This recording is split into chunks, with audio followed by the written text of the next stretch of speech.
చంద్రబాబు నాయుడు ప్రమాణ స్వీకారం అయితే పూర్తయింది. అందరూ కూడా ఒక్కొక్కరికి బయటకు వస్తున్నారు. ప్రస్తుతం పిఠాపురం మాజీ ఎమ్మెల్యే వర్మ గారు ఉన్నారు, మాట్లాడే ప్రయత్నం చేద్దాం. సార్ చెప్పండి, ప్రమాణ స్వీకారం ఏ విధంగా జరిగింది సార్? ప్రమాణ స్వీకారం అతిరేత బ్రహ్మాండంగా జరిగింది. ప్రధానమంత్రి గారి సమక్షంలో, దేశంలో ఉన్న పెద్దల సమక్షంలో, విదేశాల నుంచి వచ్చిన బోల్డ్ మంది ఇండస్ట్రియలిస్టుల సమక్షంలో ఈ రాష్ట్రం పురోగతి ఈ నిమిషం నుంచే స్టార్ట్ అవుతుంది. చంద్రబాబు నాయుడు గారు, పవన్ కళ్యాణ్ గారి నాయకత్వంలో. అదేవిధంగా ఈ ప్రమాణ స్వీకార మహోత్సవం నుంచే ఎవరైతే తప్పుడు పనులు చేశారో, అవినీతి చేశారో చట్టపరంగా చర్యలు ఉంటాయన్న ఒక భయం వైఎస్ఆర్సీపీలో కనబడి అందరూ కూడా ఇక్కడి నుంచి పారిపోతూ ఉన్నారు. ఏదేమైనా సంక్షేమం ముఖ్యం. అన్నిటికంటే ముఖ్యంగా అప్పులు ఎంతైతే జగన్మోహన్ రెడ్డి చేశాడో ఆ అప్పులన్నీ కూడా ప్రభుత్వం ముందుగా తెలియజేసిన తర్వాతే మిగిలిన వర్క్ స్టార్ట్ అవుతుంది. ఎందుకంటే అప్పులప్పారావు జగన్మోహన్ రెడ్డి రాష్ట్రాన్ని ఏ విధంగా దోచుకున్నాడు, ఎక్కడెక్కడ తనఖాలు పెట్టారు, అసలు మనం నిలబడి బిల్డింగ్ ఉందో లేదో కూడా తెలియదు. ఇవన్నీ బయటకు తీసి ప్రజలకి ఒక్కసారి తెలియజేయాలని చెప్పి మేము కూడా కోరుతా ఉన్నాం ప్రభుత్వాన్ని. ప్రజలకి ఒకసారి ఈ రాష్ట్రం యొక్క జగన్మోహన్ రెడ్డి ఆధ్వర్యంలో జరిగిన అప్పులన్నీ, అభివృద్ధి లేదు, ఆస్తులు తాకట్ల పని పెట్టింది ఇంత అని చెప్పిన తర్వాత మిగిలిన వర్క్ మనం చేసుకుంటే ప్రజలకి ఇప్పుడు వచ్చిన ప్రభుత్వం చంద్రబాబు గారు అవనండి, పవన్ కళ్యాణ్ గారు అవనండి ఎంత బరువు మోసి సంక్షేమం నడిపిస్తున్నారు అన్నది ప్రజలకు అర్థమవుతుందని తెలియజేస్తాం. అంటే పవన్ కళ్యాణ్ అనే నేను అనే పదానికి మీరు ఎంతో కృషి చేశారు. అంటే ఆ విధంగా ఆయన ప్రమాణ స్వీకారం చేయడానికి అది ఎలా చూడాలంటారు దాన్ని? ఇప్పుడు పవన్ కళ్యాణ్ గారి పదవి వస్తే మాకు వచ్చినట్టే కదా. మా నియోజకవర్గానికి పదవి వచ్చింది, మా ఎమ్మెల్యేకి డిప్యూటీ సీఎం అయ్యాడు. మరి అయినప్పుడు మేము అయినట్టే కదా. మేము 2,35,000 మంది డిప్యూటీ సీఎంలే పిఠాపురం. అది అందులో చాలా హ్యాపీగా ఉంది మాకు.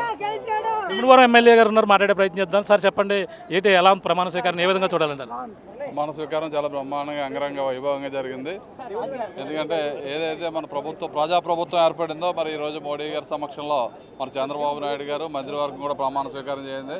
ఒక పక్క ఆల్రెడీ మన దగ్గర వెంటనే అభివృద్ధి ఏ విధంగా జరుగుతుందో మీ అందరూ చూశాడు. ఏదైతే అమరావతి ఉందో అమరావతి అంతా కూడా మరి జంగిల్ క్లియరెన్స్ కానీ, మరి ల్యాండ్ యాక్టింగ్ టైటిల్ కానీ, దాన్ని కానీ అన్నింటినీ కూడా రద్దు చేసి ఏదైతే ప్రజలు మంచి తీర్పిచ్చారు. ఈ రాష్ట్ర భవిష్యత్తు గురించి మన పవన్ కళ్యాణ్ గారు ఏదైతే సంకల్పం ఉందో ఆ సంకల్పాన్ని నిలబెట్టి మరి మోడీ గారి కేంద్ర ప్రభుత్వ సహకారంతో మన రాష్ట్రానికి ప్రజలు మంచి రోజులు తీసుకొచ్చారు. కాబట్టి చంద్రబాబు నాయుడు గారు, పవన్ కళ్యాణ్ గారు మన రాష్ట్రంలో ఉన్న అప్పులన్నీ కూడా తీర్చి ఏదైతే హామీలు ఇచ్చామో సంక్షేమ అభివృద్ధి పరుగులు పెట్టించడానికి ఇద్దరు కూడా ఉరకల మీద ముందుకు నడిపిస్తారని చెప్పి ప్రజలందరూ ఆశిస్తున్నారు. కాబట్టి రెట్టింపు ఉత్సాహంతో మన రాష్ట్ర అభివృద్ధి కృషి చేస్తారని చెప్పి ఈరోజు ఈ ప్రమాణ స్వీకారం వచ్చి తెలుస్తుంది. ఎందుకంటే 1,00,000 మందితో ప్లాన్ చేస్తే సుమారు 5 లక్షల మంది వచ్చి ఈ ప్రమాణ స్వీకారం విజయవంతం చేసినట్టు ప్రజలందరూ కూడా పేరున ధన్యవాదాలు. క్షత్రియ సామాజిక వర్గం నుంచి మంత్రివర్గం వస్తుందని అనుకున్నారు అందరూ.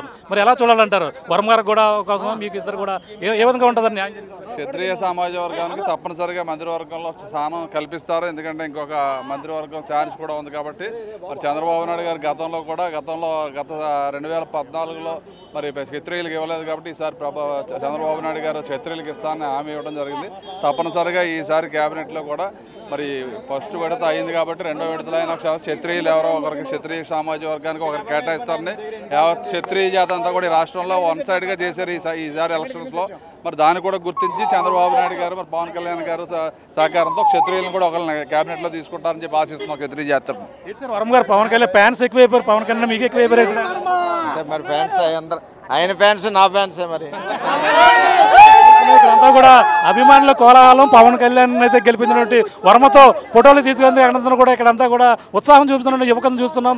ఈ విధంగా ప్రమాణ స్వీకారం ఎంతో వైభవంగా జరిగింది. అలాగే జనసేన అధినేత పవన్ కళ్యాణ్, కొనిదెల పవన్ కళ్యాణ్ అనే నేను అనే పదానికి వర్మ కూడా ఎంతో కృషి చేసినటువంటి పరిస్థితి ఉంది. అదేవిధంగా ఏదైతే గేటు తాకని అన్నారో గేటు తన్నుకుని వెళ్తారని చెప్పేసి వర్మ కూడా సవాల్ ఇచ్చారు. అంతేకాకుండా పవన్ కళ్యాణ్ ఎమ్మెల్యేగా ప్రమాణ స్వీకారమే కాకుండా మంత్రిగా కూడా ప్రమాణ స్వీకారం, డిప్యూటీ సీఎం హోదాలో ఆయనకి డిప్యూటీ సీఎం అయితే పిఠాపురంలో ఉన్న అందరూ కూడా ప్రతి ఒక్కరు డిప్యూటీ సీఎం అవునట్టుగా భావిస్తామని చెప్పేసి పిఠాపురం ఎమ్మెల్యే వర్మ కూడా చెప్తున్నారు. అలాగే పిఠాపురం మాజీ ఎమ్మెల్యే వర్మ గారు చెప్తున్నారు. అలాగే మరో పక్కన ముమ్మడివరం ఎమ్మెల్యే కూడా చెప్తున్నారు ఈ యొక్క క్షత్రియులకి మంత్రివర్గంలో స్థానం వస్తారని, తర్వాత ఏదో విధంగా న్యాయం జరుగుతుందని ముమ్మడివరం ఎమ్మెల్యే చెప్తున్న పరిస్థితి ప్రధానంగా ఉందని చెప్పాలి. ఇది కూడా తాజా పరిస్థితి.